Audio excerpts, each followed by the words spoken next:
what's going on in the community, where you get issues.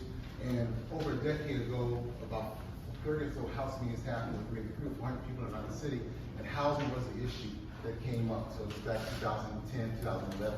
And so in our research, we discovered that communities across the country were using affordable housing trust funds, over 700 at that time, to encourage affordable housing. And we looked in the books and found out that our councilperson Robertson had initiated and began and started an affordable housing trust fund in the city of Richmond. We were excited about that, except for the fact we did not have an active board at the time, which you guys are, nor did it have the proper level of funding. Even some 10 plus years ago, we advocated for an annual allotment of $10 million a year. We thought that's what we needed 10 plus years ago. We would probably say something like 20 million a year now. So we saw that the Affordable Housing Trust Fund, the development of it and the sustainability of it as crucial to affordable housing in our community. And so over the years, we fought to get the level of funding where we thought it should be. So it would start off maybe like $500,000, then it got to $1 million, maybe $2 million. We never thought it had enough to really do what it required. There's two things about the Affordable Housing Trust Fund we think are extremely important.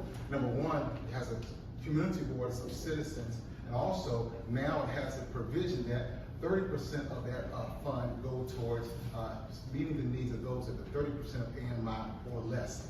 And so that's that part of housing that where we see we don't have enough of it. Both the poorest of the poor don't have housing. We really believe if you go to work every day and you work hard, even if you don't make a lot of money, you still should have clean, adequate, safe housing. And we realize that those at that level, 30% of AMI or less, don't have a lot of housing stock. And so we come here today because we've gotten wind of the idea that there is an effort to end or quote unquote sunset the Affordable Housing Trust Fund.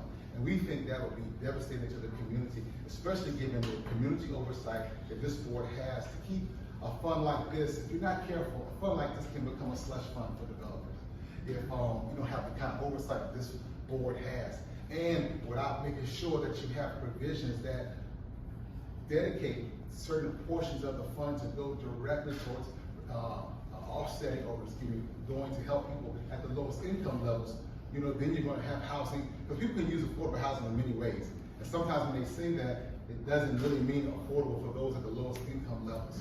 And so we come today to make sure and encourage the board to fight to maintain the Affordable Housing Trust Board, fight to maintain your supervisory role over those public dollars, and fight to maintain that people at the lowest income levels that go to work every day and work hard every day are essential to our community, have safe and affordable housing in the community. And when we say affordable housing, we do mean those who make 30% of the average median income or less.